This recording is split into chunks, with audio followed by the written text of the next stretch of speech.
में हम प्रदक्षिणा करते हैं। अब मान लीजिए गणेश जी, मैं आपको बीच में बैठा करके ऐसे राउंड राउंड राउंड लगाता रहूं, तो आपको अच्छा लगेगा? तो बाबा को हम चारों ओर घूमता रहूं तो कैसा होगा, कैसा लगेगा बाबा को? लेकिन हमारी ऋषि मुनियों ने जो हमारा ग्रेविटी का, गुरुत्वाकर्षण का नियम था, वो प्रदक्षिणा के सिंबल के रूप में दिया है। यदि हम ये समझने लगेंगे तो हम कुछ नजदीक आते जाएंगे। लेकिन खैर मान लीजिए पश्चिम का प्रवाह है, न्यूटन से चला, आइंस्टाइन पर अटक गया है। मेरे युवान भाई बहनों, विशाल होराइजन आपकी राह देख रहे हो। अब यंत्र की मर्यादा आ चुकी है, यंत्र को आगे की गति नहीं है। क्वांटम पर पूरा साइंस अटक चुका है। उसके आगे क्या है इसका रास्ता मुझे श्रद्धा है वेद ही बताएगा कि क्वांटम से आगे क्या है। ये हमें सिद्ध करना होगा, बातों से नहीं।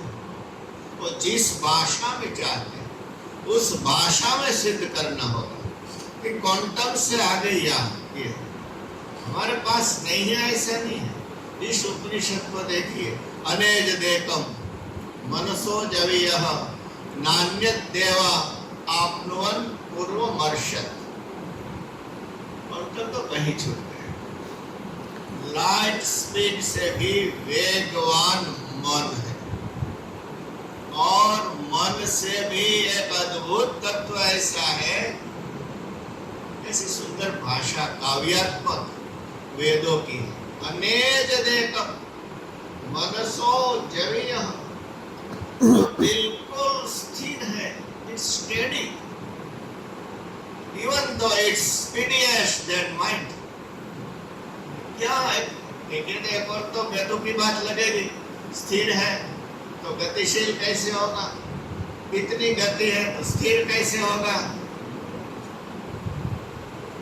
प्यारे मित्रों, इसका मतलब होता है मन भी अणु है। अणु होने से मन में गतिशीलता है।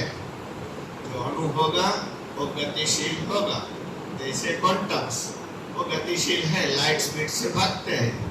लेकिन जो विभू होगा उसमें गति नहीं रहेगी। मन से पर जो चेतन तत्व है वो स्थिर भी है और मन से भी वेगवान इसलिए है कि मन उनको नहीं पहुंच पाता है। इसका मतलब ये है कि जहां टाइम एंड स्पेस जीरो हो जाए, इसकी चर्चा हमारे वेद करते हैं। ये इस उपनिषद का अर्थ हो सकता है। तो ये रास्ता हमारे वेद बता सकते। हमें इन चैलेंजों को उठाना।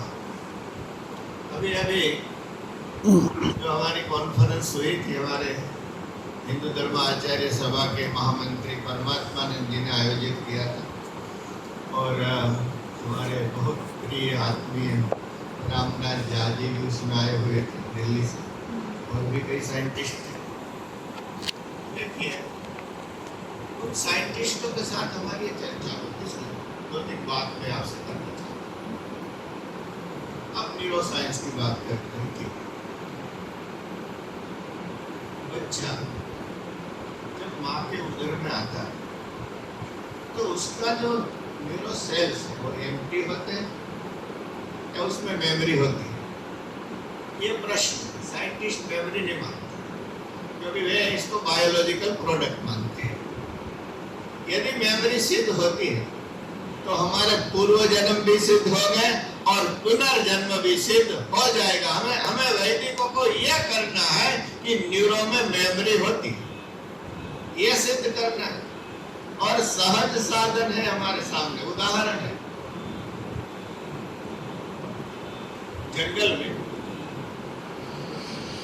एक महिषी बच्चे को जन्म देती है। बच्चा पैदा हो गया, उसी समय सिंह अटैक करता है। और अटैक करता है महिषी पर, भागता है बच्चा। उस बच्चे को किसने सिखाया, कहां से आया कि मुझे भागना चाहिए? इसका मतलब है कि उसमें मेमोरी थी। इसका मतलब यह है कि न्यूरो सेल्स खाली नहीं होते हैं, पूर्व जन्म के संस्कार को लेकर आते हैं। इस तरह की कई सारी बातें हैं जो हमें साइंस की भाषा में सिखाना होगा। मुझे तो भारतीय संस्कृति के सिंबल